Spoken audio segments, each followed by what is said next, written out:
Assalamualaikum warahmatullahi wabarakatuh. Halo, apa kabar Bapak Ibu calon guru penggerak di seluruh Indonesia? Perkenalkan, saya Muhammad Huda Pristiwanto, guru SD Negeri 1 Kaltidu, Kecamatan Kaltidu, Kabupaten Bojonegoro. Izinkan saya untuk memaparkan hasil aksi nyata di modul 1.4 budaya positif. Perkenalkan, beliau berdua adalah fasilitator dan pengajar praktik saya, yaitu Bapak Agus Syafi'i dan juga Ibu Anita Julianti. Berikut ini merupakan rancangan tindakan untuk aksi nyata saya. Yang pertama adalah latar belakang murid, yaitu murid tidak suka peraturan karena selama ini jika mereka melakukan pelanggaran maka akan mendapatkan hukuman dan cenderung akan mempermalukan dirinya. Selanjutnya, untuk tujuan aksi nyata, yang pertama menciptakan murid yang merdeka dan disiplin diri yang kuat. Yang kedua, menumbuhkan budaya positif di sekolah dengan meyakini nilai-nilai kebajikan universal.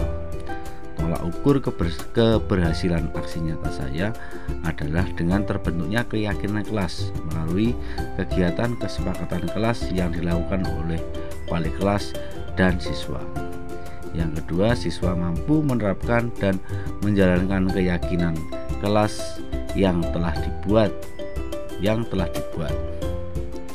Selanjutnya, lini masa tindakan atau langkah-langkah tindakan yang akan dilakukan, yaitu pertama adalah menghadap Bapak Kepala Sekolah untuk menjelaskan pentingnya penanaman budaya positif dan keyakinan kelas di sekolah, serta meminta izin untuk mendiseminasikan bersama rekan-rekan guru. Yang kedua, mengumpulkan rekan guru untuk melakukan diseminasi pemahaman materi budaya positif atau keyakinan kelas dan segitiga restitusi. Yang ketiga, berkoordinasi dan berkolaborasi dengan wali kelas untuk membuat keyakinan kelas di kelasnya masing-masing. Dan yang keempat, memantau serta merefleksi dan mengevaluasi keyakinan kelas yang telah dibuat. Berikut merupakan dukungan yang dibutuhkan. Yang pertama adalah dukungan dari kepala sekolah, rekan guru, serta murid agar tindakan yang telah disusun dapat dilakukan secara lancar dan menyeluruh. Yang kedua, sarana dan prasarana untuk menumbuhkan budaya positif di sekolah. Serta yang ketiga, dukungan dari orang tua wali siswa dalam melakukan budaya positif di sekolah. Berikut ini merupakan kegiatan diseminasi di sekolah mengenai pemahaman dan pengalaman budaya positif. Assalamualaikum warahmatullahi wabarakatuh. Kepada yang terhormat Bapak Kepala Sekolah, yaitu Bapak Haji Mas Duki, SPDI, kepada rekan-rekan guru SD Negeri Kaltidu 1 yang saya hormati pula, alhamdulillah pada kesempatan hari ini kita dapat berkumpul bersama di ruang kelas ini untuk melaksanakan kegiatan diseminasi yang akan saya laksanakan. Sebelumnya kita sampaikan sholawat serta salam kepada junjungan kita Nabi Muhammad SAW yang kita nantikan syafaatnya di hari yaumil akhir. Langsung saja kegiatan hari ini, Bapak Ibu, terima kasih untuk kehadirannya. Semua pertama-tama saya akan menyampaikan dari tujuan kegiatan ini, yaitu merupakan salah satu tugas aksi nyata saya untuk mengikuti kegiatan calon guru penggerak yang kebetulan angkatan 7. Di sini saya sudah menyelesaikan satu modul, yaitu modul 1.4, dan ini adalah untuk modul yang terakhir mengenai budaya positif. Nah, untuk itu saya ditugaskan untuk melakukan pengimbasan tentang apa yang sudah saya pelajari dari modul itu, mengenai teori-teori budaya positif, kemudian tentang pengalaman penerapan saya mengenai budaya positif ini di sekolah. Di sini untuk yang pertama saya menyampaikan selamat datang dahulu untuk Bapak Ibu guru hebat dari SD Negeri Kartini 1. Mari kita belajar bersama, berkolaborasi, saling mendukung demi mewujudkan mimpi di sekolah kita yang tercinta ini. Yang pertama akan saya sampaikan adalah mengenai konsep utama modul budaya positif. Ini ada beberapa yang akan kita pelajari. Yang pertama tentang perubahan paradigma belajar, dan yang kedua disiplin positif, dan yang ketiga kebutuhan dasar manusia. Selanjutnya motivasi perilaku manusia, lalu posisi kontrol dan restitusi, keyakinan kelas, dan yang terakhir adalah segitiga restitusi. Nah, dari konsep utama modul budaya positif ini kita akan bahas satu persatu. Kita akan bahas, dan mungkin Bapak Ibu sudah banyak ya yang belajar sebelumnya daripada saya mengenai budaya positif ini. Nah, mari kita sharing nih Bapak Ibu guru. Jadi saya di sini bukan bermaksud menggurui atau merasa yang lebih punya ilmu. Tapi di sini saya mengajak Bapak Ibu guru semua untuk selalu berdiskusi dan belajar bersama. Untuk selanjutnya kita akan mengulas yang pertama yang tadi tentang pembelajaran dengan paradigma baru. Nah, pembelajaran dengan paradigma baru ini kira-kira kan berdasarkan prinsip pembelajaran yang terdiferensiasi, sehingga setiap siswa belajar sesuai dengan kebutuhan dari tahap perkembangannya untuk mewujudkan profil pelajar Pancasila. Nah, mungkin sebelumnya kita sudah mengetahui apabila pembelajaran di kelas itu selalu dilaksanakan secara vertikal. Dalam arti di sini kita jarang melihat perbedaan dari masing-masing siswa. Kita sama ratakan, kita pukul rata semua. Nah, di sini dari paradigma baru ini, pembelajaran terbaru ini, apalagi sekarang sudah masuk ke implementasi kurikulum merdeka, bahwa pembelajaran itu harus berdiveriasi. Artinya kita harus melihat perbedaan, keunikan dari masing-masing siswa dalam kelas tersebut untuk mewujudkan profil pelajar Pancasila. Nah, seperti yang sudah kita ketahui, profil pelajar Pancasila ini yang sudah digencar-gencarkan pada saat ini, bahwa ada 6 dimensi ya pada profil Pancasila itu. Apa saja Bapak Ibu? Iya. Yang pertama, beriman, bertakwa kepada Tuhan Yang Maha Esa dan berakhlak mulia. Yang kedua, berkebinaan global, gotong royong, mandiri, kreatif, dan bernalar kritis. Kita tentunya punya banyak visi yang sama untuk mewujudkan profil pelajar Pancasila ini. Selanjutnya, mengenai disiplin positif. Nah, Bapak Ibu pasti sering mendengar, sering banget ya mendengar kata-kata disiplin. Kira-kira disiplin itu apa menurut Bapak Ibu guru? Iya, peraturan ya, kita garis bawahi kata-kata peraturan atau melaksanakan aturan. Nah, di sini dalam budaya kita makna disiplin adalah melakukan sesuatu untuk mendapatkan kepatuhan, dan kita cenderung menghukum. Kata disiplin ini dengan ketidaknyamanan. Kadang ada siswa yang mendengar peraturan saja sudah merasa dia dikekang, merasa tertekan karena harus diatur seperti itu. Nah, sebagai pendidik tujuan kita adalah menciptakan anak-anak yang memiliki disiplin diri sehingga mereka bisa berperilaku dengan mengacu pada nilai-nilai kebajikan universal dan memiliki motivasi intrinsik bukan ekstrinsik. Jadi harapan kita di sini dari modul yang kita pelajari bahwa sebuah disiplin itu harus lahir dari dalam diri siswa, bukan karena ia terpengaruh dari peraturan. Oh iya, saya takut. Oh, saya nanti kalau seperti ini nanti saya bisa dihukum seperti itu. Nah, itu masih dalam motivasi ekstrinsik atau dari luar. Tapi yang dimaksud dengan disiplin positif ini adalah disiplin yang diterapkan dari dalam diri siswa itu.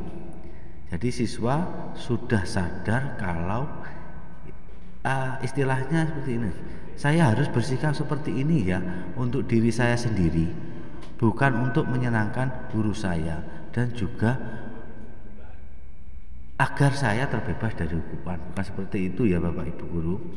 Lanjut, untuk disiplin positif itu merupakan salah satu cara penerapan disiplin yang bertujuan untuk menumbuhkan kesadaran serta memperdayakan anak untuk melakukan sesuatu tanpa sogokan, iming-iming, ancaman ataupun hukuman. Nah, ini baru saja saya sudah sampaikan tadi mengenai di sini. Kita tentunya sudah tahu ya bahwa disiplin itu harus datangnya dari mana. Iya, betul sekali. Datangnya itu harus dari dalam diri sendiri. Kemudian dalam melakukan sesuatu itu siswa maupun kita sebagai orang dewasa pasti kita mempunyai kebutuhan dasar yang melatar belakangi tingkah laku kita. Apa saja kebutuhan dasar?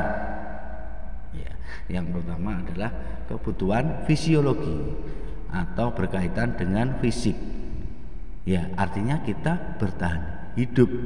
Kita membutuhkan makan, kemudian membutuhkan minum, membutuhkan tempat tinggal.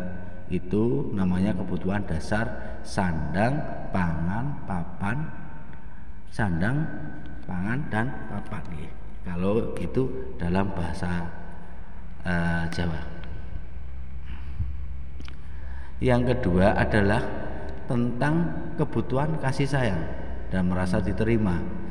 Kita pasti sering menemui ya siswa yang dia merasa sering caper atau apa ya istilahnya cari perhatian di sekolah karena dia butuh kasih sayang dan rasa diterima.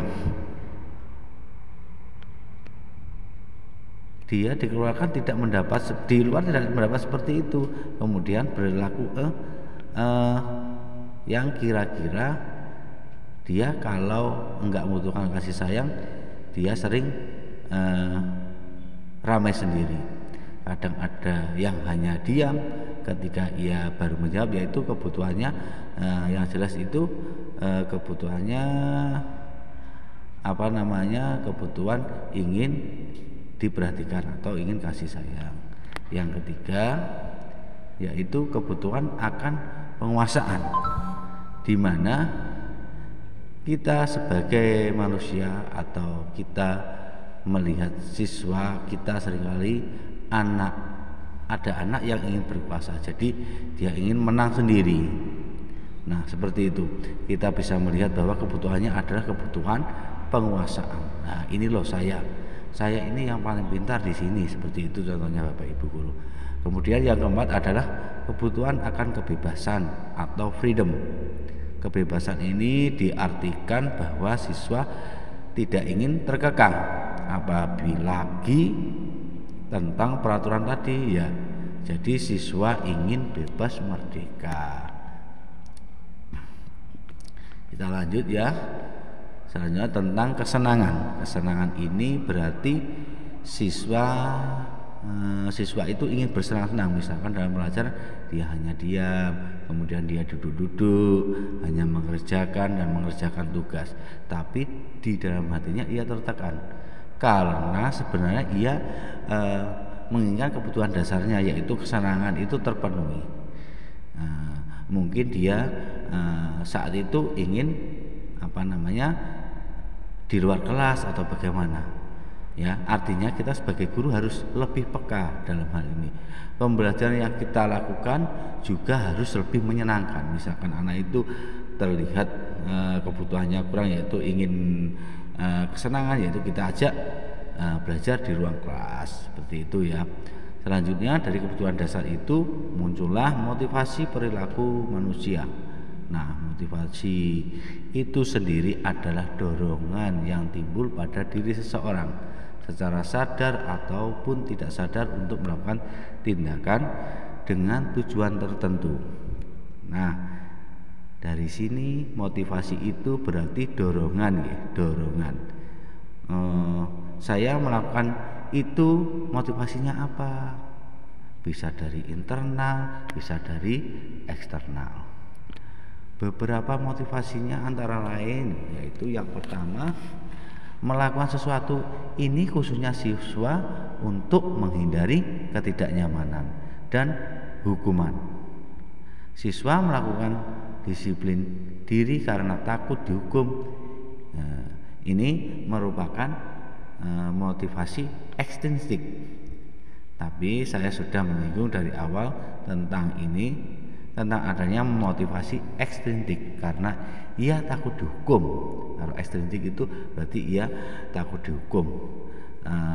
Dia muncul dari luar karena takut dihukum atau ingin mendapat hadiah, seperti itu. Yang kedua adalah mendapatkan imbalan, penghargaan dari orang lain. Jadi sesuatu hal yang dilakukan oleh siswa itu dia mau disiplin karena ia ingin mendapatkan imbalan. Ini merupakan tadi yaitu motivasi ekstrinsik. Dan kemarin ada kejadian ya yang dialami oleh Bu Ita ya kemarin, kasusnya yaitu ada seorang siswa melakukan sesuatu itu karena ia ingin mendapat imbalan. Ketika itu Ibu Ita memberikan imbalan 1 permen ya Ibu ya. Ini kemudian anak itu ketika pada waktu lain hari ia akan melakukan disiplin apabila dia diberikan permen lagi. Ini tidak baik ya. Ini adalah motivasi ekstrinsik. Kemudian yang ketiga adalah motivasinya yaitu menghargai nilai-nilai kebajikan diri sendiri. Nah, ini yang akan kita tanamkan dari tujuan tadi, yaitu disiplin positif, agar siswa itu dapat melakukan disiplin sendiri karena dia sadar akan nilai kebajikan dirinya. Ini merupakan motivasi intrinsik. Berarti lebih baik dari intrinsik atau ekstrinsik ya Bapak Ibu. Iya, tentunya baik dari intrinsik. Motivasinya itu ditimbulkan dari dalam dirinya, bukan karena dia ingin mendapatkan penghargaan atau karena dia takut hukuman, seperti itu. Selanjutnya konsep disiplin dengan identitas gagal. Nah, yang ada dalam hukuman tadi ya, hukuman seperti ini, konsep disiplin kok gagal. Kenapa? Karena yang pertama adanya hukuman, bahwa kita sering melihat bahwa hukuman itu tentu saja menyakitkan. Ya, menyakitkan untuk yang dihukum, terutama kepada murid. Kemudian timbul rasa tidak nyaman murid, merasa dia takut. Kemudian hukuman itu memaksa murid untuk menyembunyikan kesalahan karena dia takut kalau ketahuan tidak jujur. Dia Kalau jujur ia akan dihukum, dia akan berbohong untuk menutupi kesalahannya. Kemudian dari itu murid juga akan menjadi rendah diri. Selanjutnya ternyata tadi ya, penghargaan juga bukan merupakan hal yang bagus. Ada sisi positifnya dan ada negatifnya. Nah, kita akan melihat di sini mengenai penghargaan itu, bahwa penghargaan ini tidak efektif Bapak Ibu ya. Jadi siswa itu sering melakukan karena ia ingin mendapatkan penghargaan. Dia tidak ingin melakukan lagi kalau tidak mendapatkan penghargaan. Jadi dia hanya menginginkan hadiah. Nah, ini itu kan jadi dia selalu berharap, menurut saya dan sesuai dengan penelitian dan itu tidak efektif. Penghargaan itu, di samping itu pula penghargaan itu dapat merusak hubungan atau sifat iri. Pernah ya di kelas misalnya ada siswa yang diberi hadiah karena ia sudah berhasil mendapatkan nilai 100 atau bagaimana, itu pernah ya. Terus siswa lain ada yang belum sama sekali mendapat hadiah, ya akhirnya merasa iri, walaupun dia itu merasa, oh ya saya pantas, saya tidak mampu karena saya tidak mendapat hadiah karena tidak mampu. Tetapi ia ini akan memunculkan rasa iri. Alah, paling anak itu, si A itu yang selalu dapat hadiah dari bapak ibu guru. Seperti ini. Kita hindari menumbuhkan sifat iri ini dari siswa. Di luar itu kita tidak tahu kan, maksudnya ternyata ada hati anak yang dia merasa gagal, kemudian dia kurang mampu karena melihat temannya yang sudah berhasil. Ketiga adalah mematikan kreativitas. Artinya siswa yang mendapatkan penghargaan itu terkadang apabila hanya dimotivasi dengan yang itu saja, maka dia aku melaksanakan ini saja sudah dapat hadiah kok, jadi aku tidak usah melakukan hal yang lebih baik lagi, karena dia memang sudah mampu, merasa mampu lebih baik di kelasnya. Dia tidak akan ingin mencoba hal baru untuk mendapatkan sesuatu yang lebih baik daripada orang-orang di luar sana. Jadi dia hanya berpacu pada kemampuan dirinya yang dia tadi merasa puas, kebutuhan hidupnya terpenuhi, yaitu kebutuhan ujian tadi. Selanjutnya untuk hukum dengan nilai perenggingan. Sudah kita ketahui bersama ya Bapak Ibu bahwa memang sekarang sudah tidak boleh memberikan ranking di rapot anak, karena penghargaan ranking ini sangat kurang baik bagi siswa. Yang dia mendapatkan ranking di bawah pasti dia akan minder dan boleh jadi bahan omongan, bahkan bulian.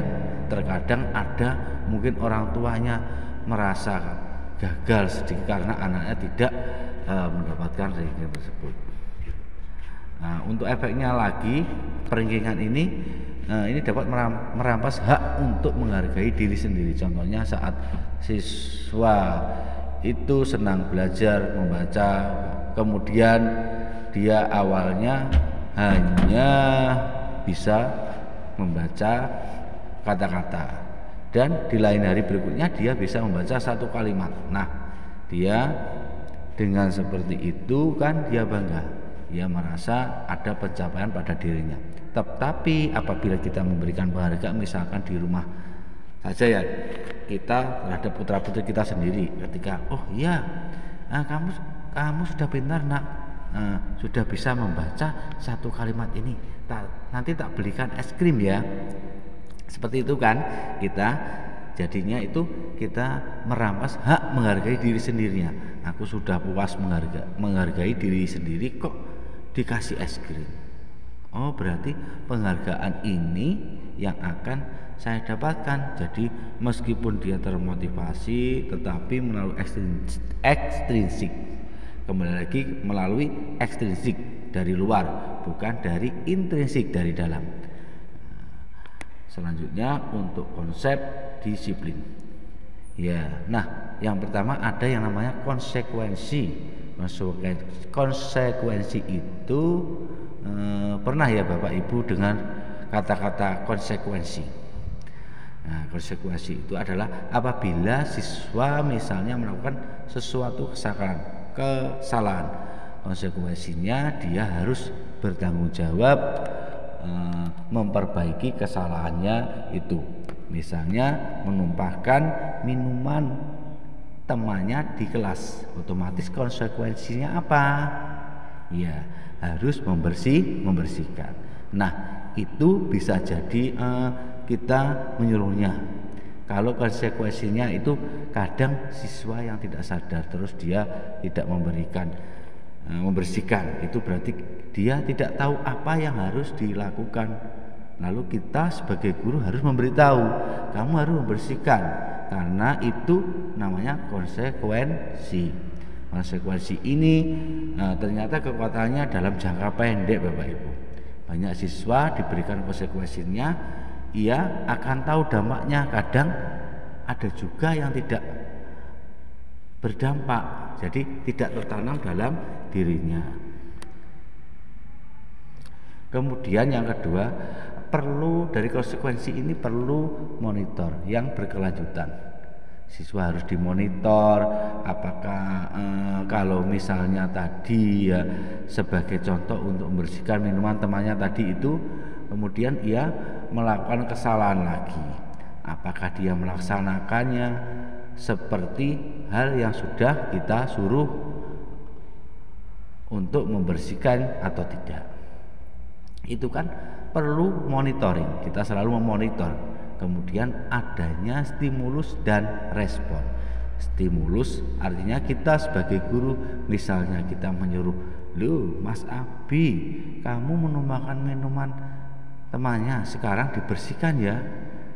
Nah, itu namanya stimulus respon. Kemudian siswa merespon, "Oh iya Bu, nanti saya bersihkan, saya akan mengambil pel terlebih dahulu." Konsekuensi berkaitan dengan stimulus respon. Selanjutnya tentang murid yang menghormati peraturan, di mana kita harus saling menghormati peraturan. Jadi guru gimana kita harus saling membantu teman yang kesulitan. Misalnya kita harus bertanggung jawab. Nah, itu pernah peraturannya seperti itu, boleh tahu. Kemudian yang selanjutnya adalah murid ternyata kehilangan waktu untuk merenungi kesalahan. Kadang-kadang saya tidak takut konsekuensi yang sudah kita berikan, maksudnya yang kita sarankan, ya murid itu tidak diberikan kesempatan untuk berpikir. Padahal kan sebelumnya saya pengen minta maaf dulu sama teman, itu kan kadang ada siswa yang seperti itu, tapi kok ternyata dia kehilangan waktu untuk merenungi kesalahannya. Itu contohnya. Kemudian selanjutnya ada, yang saya pelajari dalam budaya politik itu ada kata-kata restitusi. Saya baru saja mendengar saat saya belajar dari modul 1.4 ini. Apa itu restitusi? Dalam restitusi itu merupakan konsep disiplin dengan identitas sukses. Ya, karena siswa akan bertanggung jawab untuk perilakunya. Apa yang dia lakukan selama ini, apa kemudian dia dari intensi sadar untuk bertanggung jawab untuk perilakunya. Misalnya tanpa kita ketahui tentang kita memberikan konsekuensi, anak-anak sudah paham ya, saya harus minta maaf. Kemudian saya harus mengepel lantai yang tadi saya tumpahi air, seperti itu.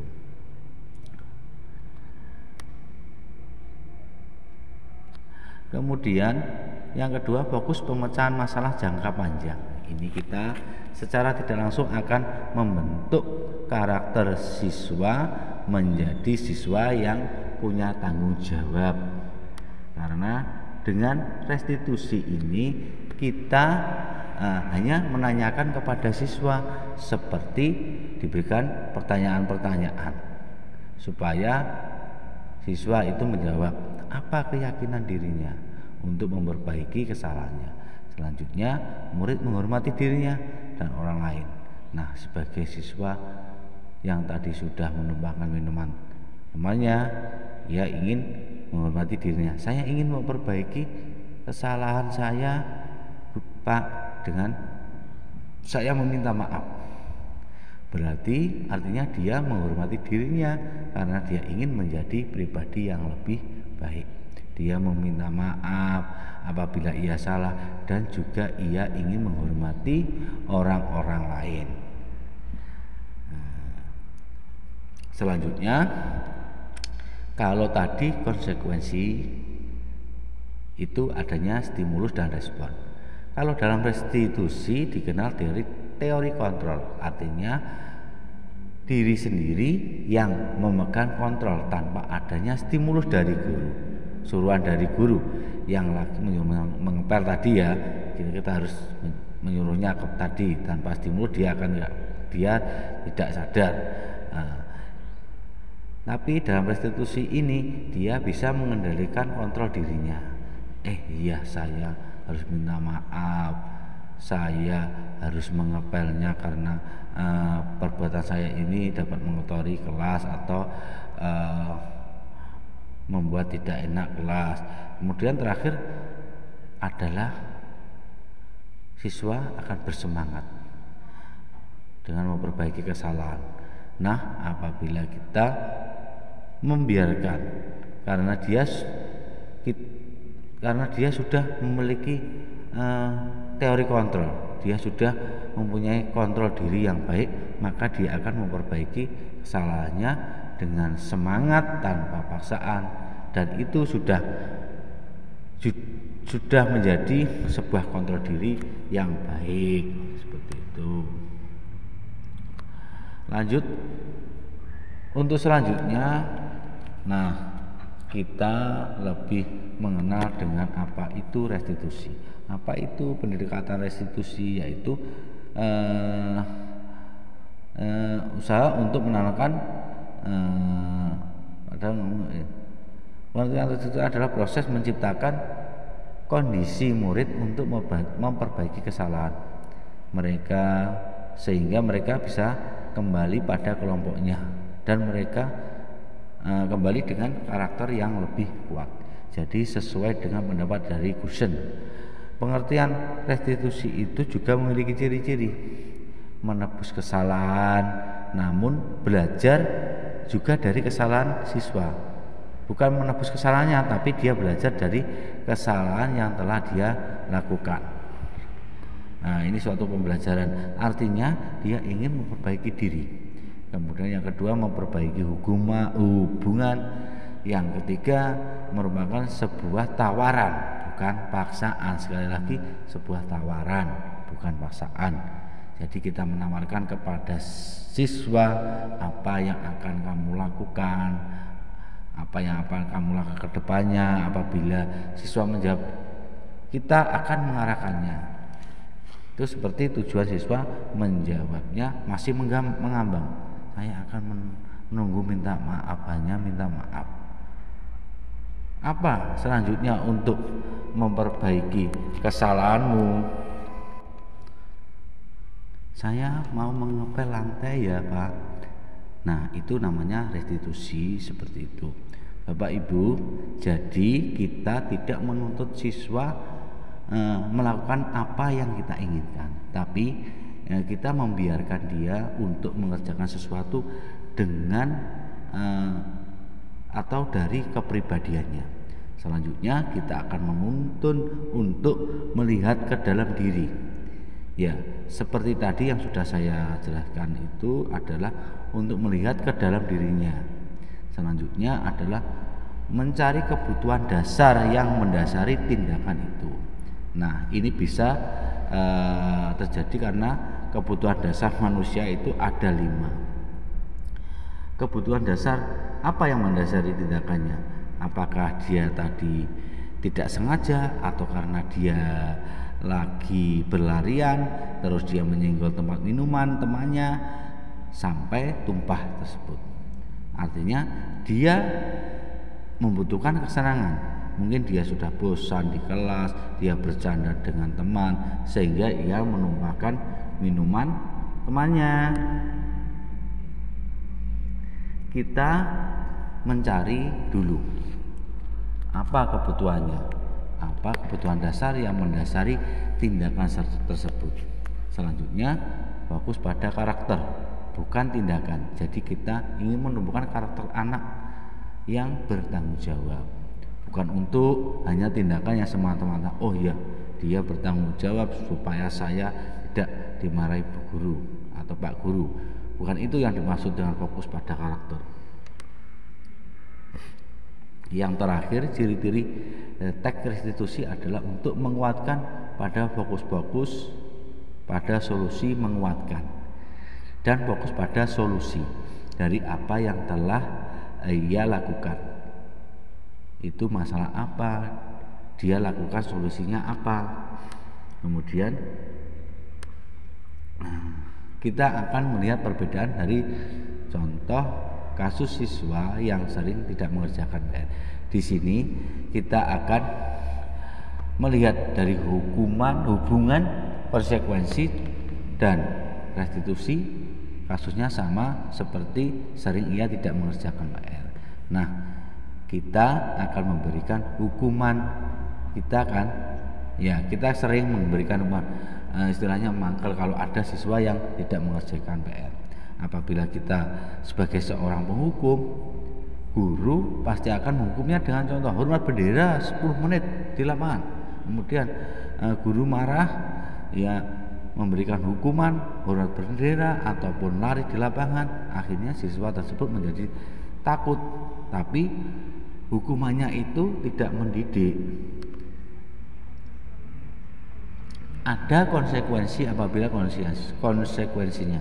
Nah, ini mungkin sering kita lakukan ya Bapak Ibu, memberikan konsekuensi untuk mengerjakan PR saat istirahat, atau kita suruh anak-anak mengerjakan PR itu 3 kali atau bisa 5 kali.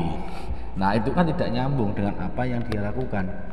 Nah, di sini guru tegas dan siswa menghormati peraturan.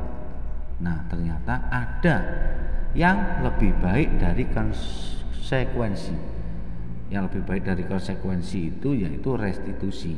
Dengan restitusi, yang pertama yang perlu dilakukan adalah guru menanyakan keyakinan kelas atau dirinya dan membantu siswa dalam menyelesaikan masalahnya. Jadi dengan restitusi itu guru tidak menyuruh siswa kamu harus seperti ini, harus seperti itu, tetapi guru menanyakan keyakinan kelas apa yang kamu langgar. Kemudian guru membantu siswa, kira-kira kalau kamu sudah melanggar keyakinan kelas ini, kamu akan melakukan apa, kamu akan melaksanakan hal apa untuk memperbaiki diri gitu. Dan di sini guru terbuka dan menghormati dirinya dan orang lain. Selanjutnya berkaitan dengan 5 posisi kontrol restitusi. 5 posisi kontrol restitusi. Dalam posisi kontrol restitusi itu ada macam-macam posisi kontrol guru. Sebagai guru, sebagai penghukum, apakah kita sebagai pembuat rasa bersalah, atau kita sebagai teman, atau sebagai pemantau. Dan yang terakhir, tingkat yang paling tinggi, apakah kita sudah menjadi sebagai seorang manajer? Nah, bagaimana posisi kontrol ini sebelum masuk penjelasan Bapak Ibu? Kira-kira Bapak Ibu ini pada di posisi mana? Pemantau, penghukum, konsekuensi teman ataupun pemantau, ataupun mungkin ada yang sudah menjadi manajer. Iya. Nah, pemantau, penghukum. Nah, ini contohnya sama ya. Ini ada satu kasus, tapi beda kasus. Di sini ada siswa yang tidak memakai atribut lengkap saat upacara bendera. Nah, ini yang sering kita temui di sekolah. Nah, yang ada salah satu siswa yang tidak memakai atribut. Apa yang sudah kita lakukan sebagai refleksi diri kita? Nah, seperti apa? Biasanya kita langsung menghukumnya ya. Nah, kalau penghukum ini biasanya kita suruh berdiri di depan barisan, atau disuruh nyanyi atau apa ya. Ya, mungkin ini paling manjur ya menurut Bapak Ibu ya. Tapi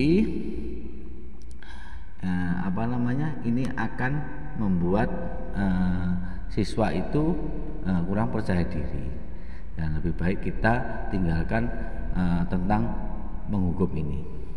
Atau juga ini kita membuatnya menjadi rasa bersalah. Misalkan guru bertanya, berapa kali Pak Guru harus bilang, berapa kali Pak Guru harus memberitahu. Pak Guru kecewa ya sama kamu karena kamu tidak tertib seperti itu. Kan dia jadi merasa bersalah. Ini namanya membuat rasa bersalah. Selanjutnya seperti teman. Nah, kita berjalan seperti teman. Kira-kira kalau sebagai teman guru, apakah guru berkata apa? Ayolah kita buat Pak Guru bangga, untuk kali ini tidak apa-apa, aku salah. Nah, artinya dia itu teman. Sebagai teman memposisikan dirinya sejajar dengan siswa, memastikan guru sejajar dengan siswa. Jadi siswanya biasanya malah tidak takut, dia hanya merasa itu Pak Guru itu sudah teman baik saya, besok saya melanggar lagi ya, dan tidak apa-apa. Ini yang lebih kurang bagus lagi. Tapi kemudian kita memposisikan yang selanjutnya adalah pemantau. Kira-kira ada yang tahu itu pemantau itu apa? Bapak Ibu, pemantau itu? Pemantau itu sama seperti memberi konsekuensi pada siswa. Kamu sudah melanggar peraturan yang dibuat, konsekuensinya apa? Kita menanyakan siswa tentang peraturan sekolah yang sudah dibuat. Nah, kira-kira apa? Enggak, itu kan pertanyaan seperti itu, kemudian kita jawab ya, harus berdiri di depan guru, di depan guru harus berdiri. Nah, berarti kamu sudah tahu kan itu konsekuensinya. Nah, ini antara pemantau dan penghukum itu sepertinya hampir sama ya. Artinya kita memantau untuk menghukum siswa. Nah, untuk tingkatan yang paling tinggi di sini yaitu guru sebagai manajer. Sebagai manajer ini berkaitan dengan restitusi tadi. Apakah kamu tahu kesalahanmu? Tentunya murid akan menjawab, "Iya Bu, iya Pak, saya tahu saya tidak disiplin." Kira-kira bagaimana kamu akan memperbaiki kesalahan ini? Nah, jadi guru tidak mempermalukan siswanya. Dia hanya siswa hanya ditanya, bagaimana kamu memperbaikinya? Siswa menjawab, besok untuk minggu depan saya pakai atribut yang lengkap Pak. Nah, tanpa memberikan hukuman ataupun memberikan konsekuensi, guru ini sudah seperti lebih dalam menanyakan ini ke siswa. Nah, apakah ini efektif atau tidak ya? Itu tergantung dari guru dan siswa dalam berkomunikasi. Jadi memang diperlukan selama dalam sistem manajer ini tidak bisa langsung berhasil. karena memang di teorinya juga seperti itu. Jadi posisi manajer ini kita harus membudayakan seperti ini pelan-pelan, dan nanti akan menjadi atau menjadi budaya positif dengan konsisten ya. Jadi harus dilaksanakan dengan pompa. Semua warga sekolah harus mempunyai tujuan yang sama dalam mengatasi kasus, harus dalam kondisi yang sama supaya siswa juga paham, oh bukan hanya dengan Pak Uda seperti itu kan, ternyata dengan Bu Tina, Bu Ita, dan Bu Guru lainnya sudah seperti itu. Nah, tadi berkaitan dengan restitusi itu tadi akan saya menyebutkan ataupun menanyakan keyakinan kelas terlebih dahulu. Keyakinan kelas itu apa? Mengapa kok tidak ada? Kok harus keyakinan kelas? Kok tidak peraturan kelas? Nah, coba sebagai pertanyaan pemantik, saya ingin menanyakan mengapa kita memiliki peraturan tentang penggunaan helm saat mengendarai kendaraan roda 2 atau motor. Kemudian ini digabung dengan Bapak Ibu, mengapa kok memiliki peraturan tentang penggunaan helm? Kenapa memiliki peraturan lainnya di negara kita supaya begitu selamatan ya? Ya, sama-sama. Kemudian yang kedua, apa ciri-ciri peraturan tentang penggunaan masker dan menggunakannya setiap saat? Demi apa? Yang pertama keselamatan, yang kedua demi kesehatan. Nah, keselamatan dan kesehatan ini dinamakan keyakinan dari dalam diri kita. Oh, saya pengen selamat, jadi saya harus pakai helm. Oh, saya pengen sehat, jadi saya harus cuci tangan. Seperti itu, ya kan? Nah, yang namanya keyakinan kalau hanya berdasarkan pada peraturan, misalkan wajib memakai masker saat di kerumunan, itu kan hanya peraturan. Ya tergantung kita bagaimana kita melanggar atau tertib. Kalau tertib, ya bonusnya kita akan sehat. Tapi kalau kita melanggar, kita harus menanggung risikonya sendiri. Mengenai keyakinan kelas ini, bahkan sebelum diseminasi saya sudah membuat keyakinan kelas ini bersama murid-murid saya. Di sini saya membuat keyakinan kelas. Mohon izin, saya akan menampilkan video tentang pembentukan keyakinan kelas yang sudah saya buat. Selamat pagi. Gimana kabarnya? Sudah sarapan ya? Ada yang belum? Apa belum kok? Oh, sudah. Pakai sayuran kan? Untuk kelas 6 ini, hari ini kita akan membuat kesepakatan kelas atau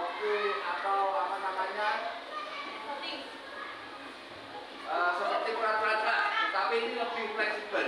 Kalau peraturan kelas itu yang membuat Bapak dan Ibu guru, ya. Kalau kesepakatan kelas itu yang buat kalian sendiri, seperti yang kemarin saya lakukan. Kita sekarang coba lagi membuat kesepakatan kelas. Jadi nanti anak-anak membuatnya sesuai dengan keinginanmu. Jadi kamu nanti menuliskan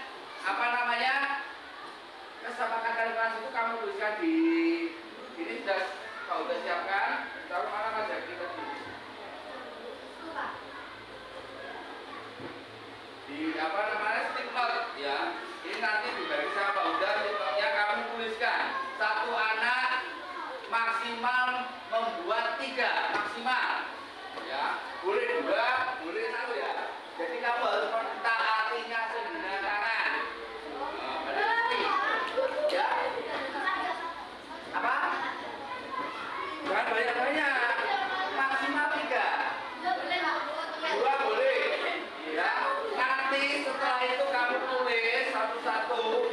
Nah itu kita tempel di sini.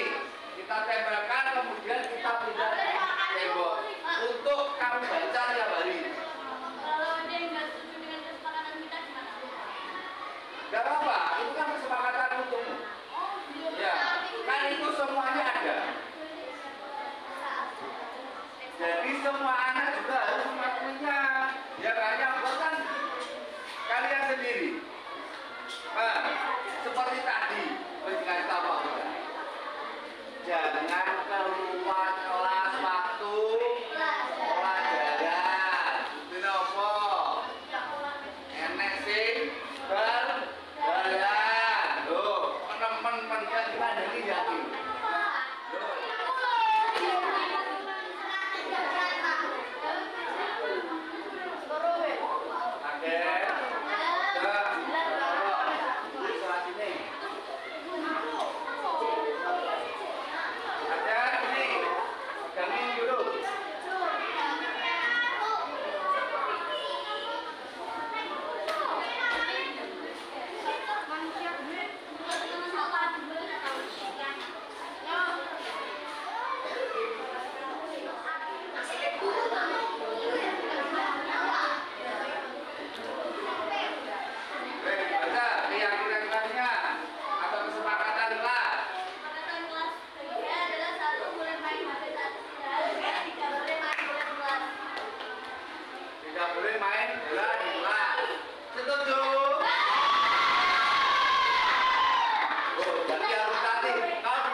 Membersihkan kelas dengan rapi.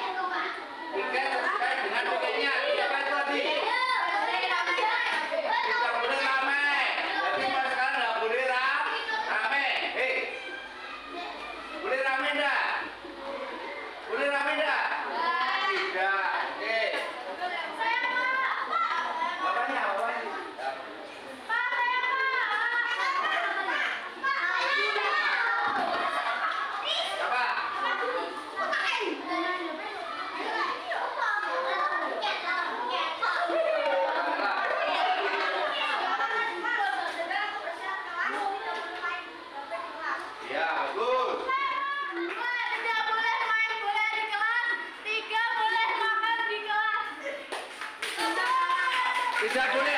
Tidak boleh makan di kelas ya.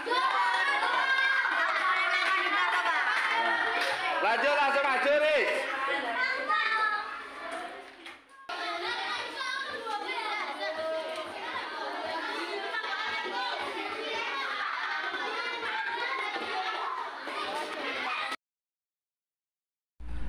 Dalam video tadi, tahap pertama yang saya diskusikan tentang peraturan kelas, misalnya di kelas ini harus disiplin waktu, begitu kan.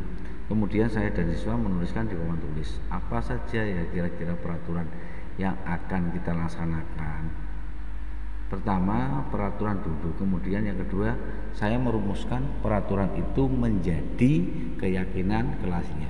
Yang pertama tadi yaitu membuat peraturan, kemudian kita rumuskan menjadi sebuah keyakinan kelas siswa. Seperti ada salah satu siswa tadi yang memberikan usulan untuk tidak boleh main HP di kelas. Nanti usulan itu kemudian kita simpulkan, namanya menjadi lebih universal. Jadi kita tidak perlu menuliskan lebih banyak karena anak itu akan sulit menghafalnya. Jadi kita membuatnya lebih universal. Misalkan contoh, datang tepat waktu, selalu menjaga kebersihan kelas seperti itu. Kemudian hasilnya nanti anak-anak kita suruh menuliskannya di di stick note, kemudian ditempelkan di papan tulis. Jadi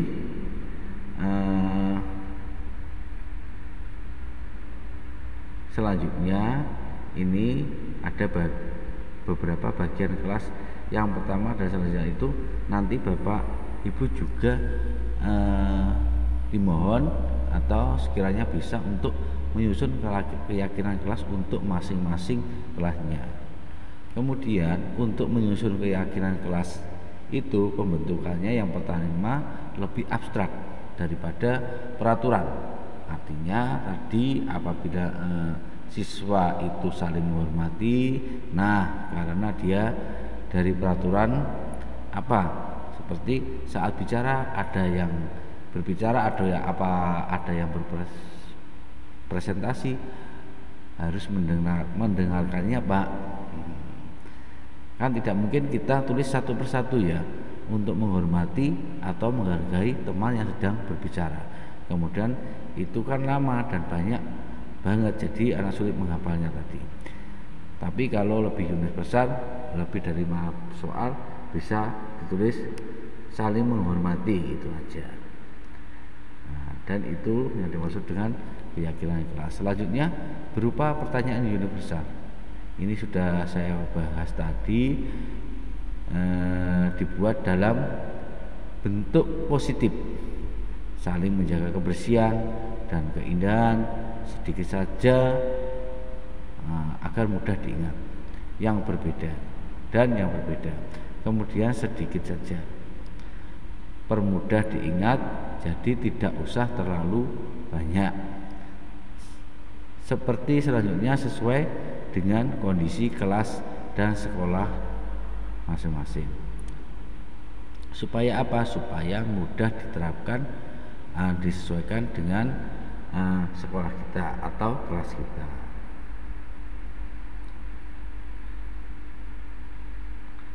Nah, di sini saya ingin sengaja mengajak Bapak dan Ibu wali kelas untuk mencoba membuat keyakinan kelas ini diterapkan di kelas masing-masing. Jadi apabila nanti ternyata salah satu dari siswa kelas 6 ini atau salah satu siswa dari kelas 6, 5, 4 atau lainnya melanggar peraturan, maka ini bisa dijadikan patokan atau kita ingatkan kembali tentang keyakinan kelas.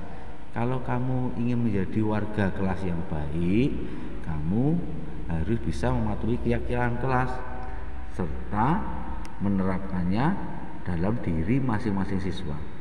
Karena kalau ini dibentuk dalam keyakinan kelas, masih anak-anak kalau langsung dijadikan keyakinan ke sekolah seperti itu, kalau belum mengenal dari kelas masing-masing akan sulit juga ya.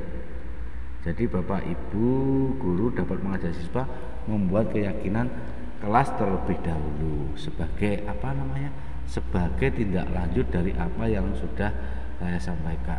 Untuk selanjutnya, nah di sini dalam restitusi kita mengenal adanya segitiga restitusi. Segitiga restitusi itu seperti cara penyelesaian masalah apabila kita melihat sebuah pelanggaran. Penyelesaiannya itu dengan menggunakan pendekatan restitusi.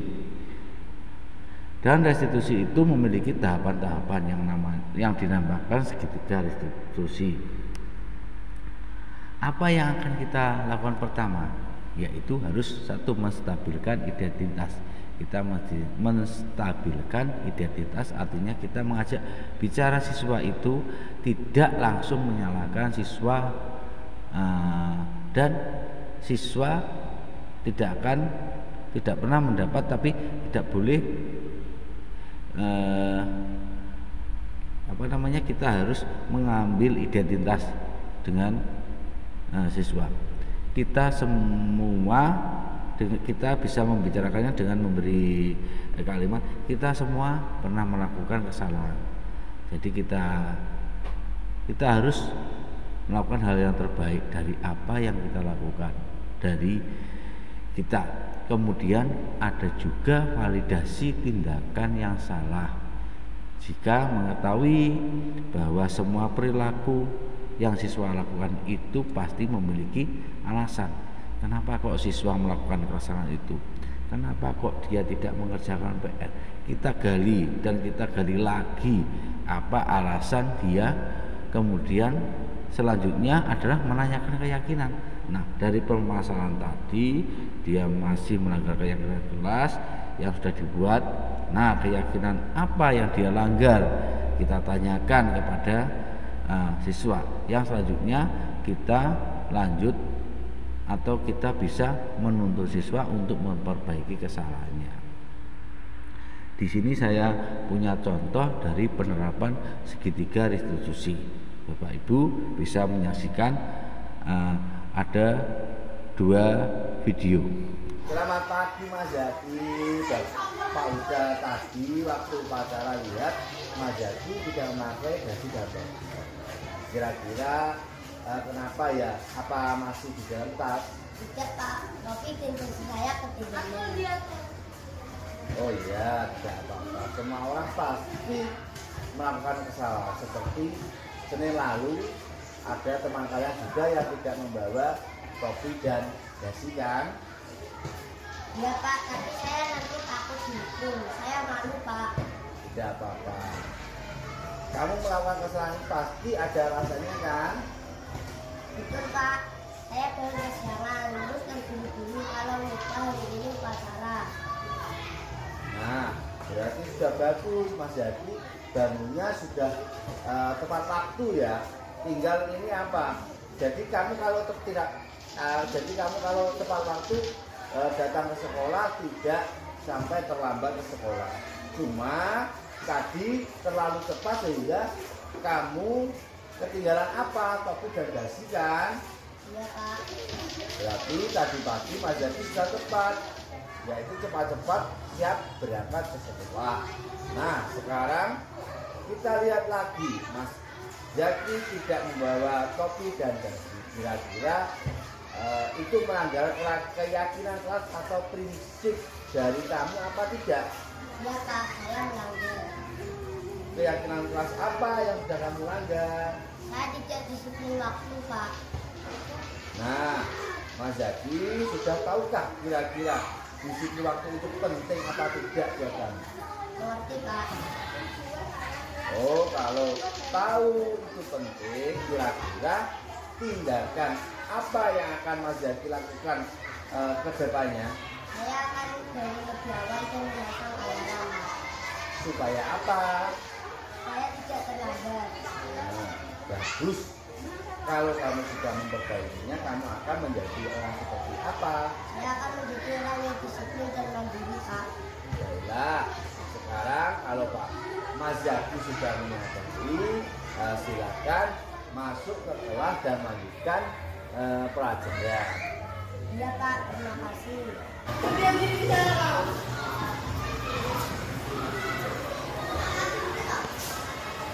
Loh, Mbak Kaita kok tidak istirahat? Sedang apa ini? Oh, coba lihat. PR itu harusnya dikerjakan di mana toh? Nah, dikerjakan di sekolah ini gimana ini? Mbak Kaita tidak mengerjakan PR matematika ya apa-apa. Setiap orang itu pasti punya kesalahan. Dan bukan satu-satunya saja yang pernah mengerjakan PR di dalam kelas atau di sekolah. Kemarin, hari lalu kan ada teman kalian yang tidak mengerjakan juga ya kan?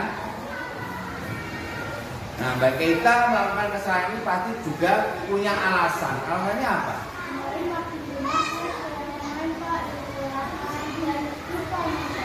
Oh begitu.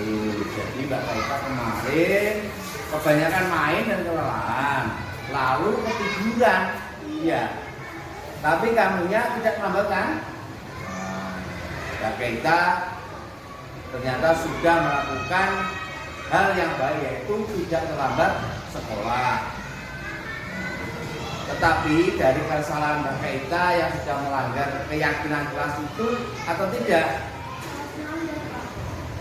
Kira-kira keyakinan kelas apa dan bagaimana yang dilanggar? Nah, kalau tahu kira-kira sikap dan tanggung jawab itu penting apa tidak, Mbak? Kalau Mbak Kaita sudah tahu, kira-kira Mbak Kaita kedepannya akan melakukan apa atau ingin memperbaiki kesalahan? Bagus. Kalau Mbak Kaita sudah memperbaiki, kira-kira Mbak Kaita akan menjadi orang seperti apa ya?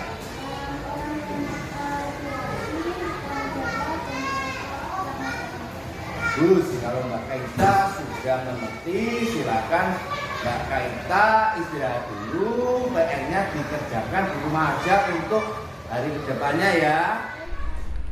Dalam video tadi yang Bapak Ibu guru saksikan, yaitu restitusi kasus yang pertama, yaitu siswa yang tidak disiplin memakai atau tidak lengkap memakai atribut seragam sekolah.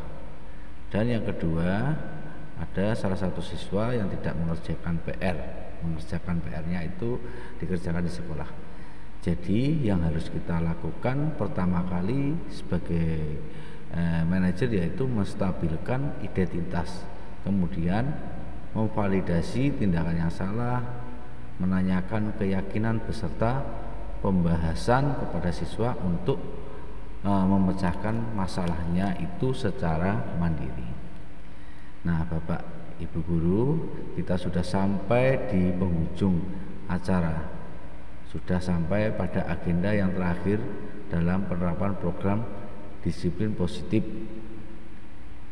budaya sekolah. Ini dalam penerapannya hendaknya guru memiliki standar dan kepribadian profesional dan sosial yang baik, di mana guru mampu merefleksi pada posisi kontrol yang saat ini, yaitu sebagai manajer, bagaimana perjalanan dirinya sebagai seorang posisi manajer yang menuntun murid-murid menjadi insan yang mandiri, merdeka, dan bertanggung jawab. Semoga sesi belajar kita hari ini membawa manfaat barokah sehingga dapat mewujudkan profil pelajar Pancasila. Salam merdeka belajar. Terima kasih. Sekian dari saya. Wassalamualaikum warahmatullahi wabarakatuh.